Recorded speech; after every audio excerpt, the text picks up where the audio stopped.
जय श्री कृष्णा, जय श्री दरियाओ जी, जय श्री वरुण देव।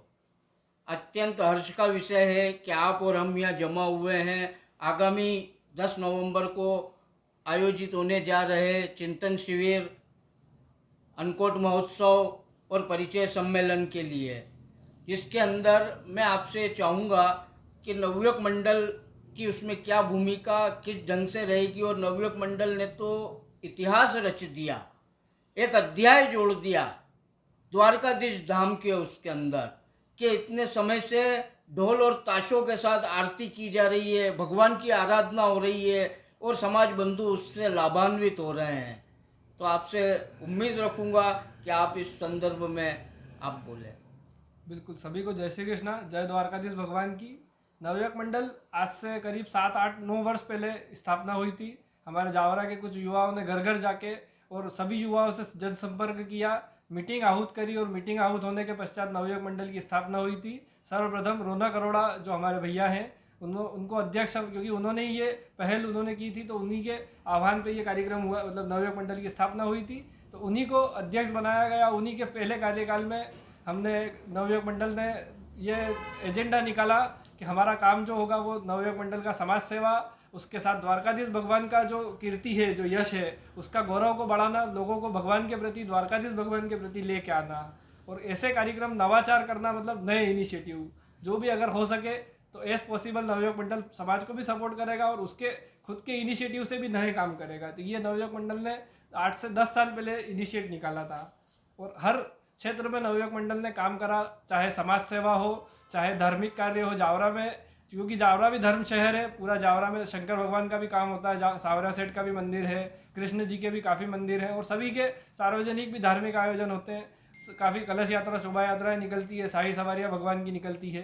तो उसमें भी नवयुवक मंडल प्रयास करता है कि बढ़ चढ़ के सेवा का कार्य करे, वहाँ पे भी अपनी नवयुवक मंडल समाज की प्रेजेंस दिखाए, ताकि, चूँकि ये होता है कि जावरा समाज उस समय एक ऐसी स्थिति में था कि उसकी कम प्रेजेंस थी, मतलब इतनी अच्छी प्रेजेंस जावरा के अंदर नहीं थी, तो वो भी नवयुवक मंडल ने उसके ऊपर भी काम करा।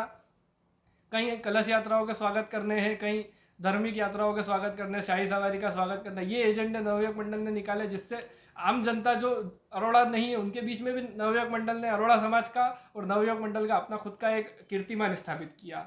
उसके बाद द्वारकाधीश भगवान के जो सेवा कार्य थे उसके लिए भी विचार आया कि हर महीने अगर मंदिर में लोग एकत्रित हों, क्योंकि मंदिर उस समय पब्लिक की कनेक्टिविटी कम थी, एक ऐसा दौर था उस समय, तो फिर हमने उसके लिए भी कनेक्टिविटी बढ़ाने के लिए द्वारकाधीश में आरती हर महीने पूर्णिमा का तय किया कि पूर्णिमा पे ढोल ताशों के साथ आरती करनी है। उसके बाद कीर्तिमान ऐसा हुआ कि पूरे प्रदेश में और अन्य राजस्थान तक भी हमारी ढोल ताशों की आरती मशहूर हुई। इसके अलावा झाबुआ में भी एक बार हम मंच पर वरुण भगवान की ढोल ताशों के साथ आरती वरुण सप्तमी के दिन करके आए थे। इसके अलावा भी अन्य भी कई जगहों से ढोल ताशे की आरती के लिए प्रस्ताव हमें प्राप्त हुए हैं।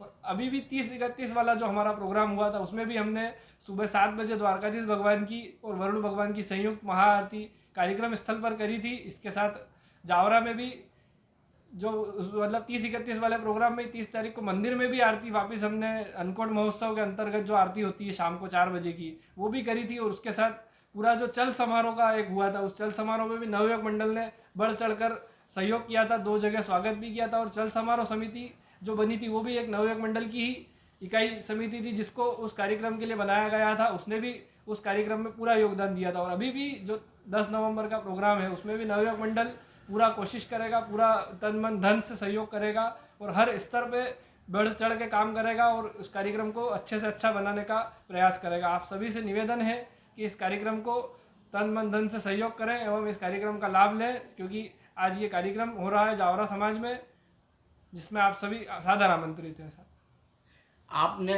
नवयुवक मंडल अपने सेवा प्रकल्पों से जिस प्रकार समाज को गौरवान्वित कर रहा है, आपकी पूरी टीम अभिनंदन के पात्र है। मैं सबको बहुत बहुत साधुवाद, बहुत बहुत धन्यवाद और सभी समाजजनों से अपील करूंगा कि इस प्रकार के ऐतिहासिक कार्यक्रम में अपनी पूर्ण सहभागिता देकर तन मन धन से सहयोग करें और कार्यक्रम को सफल बनाएं। जय द्वारका।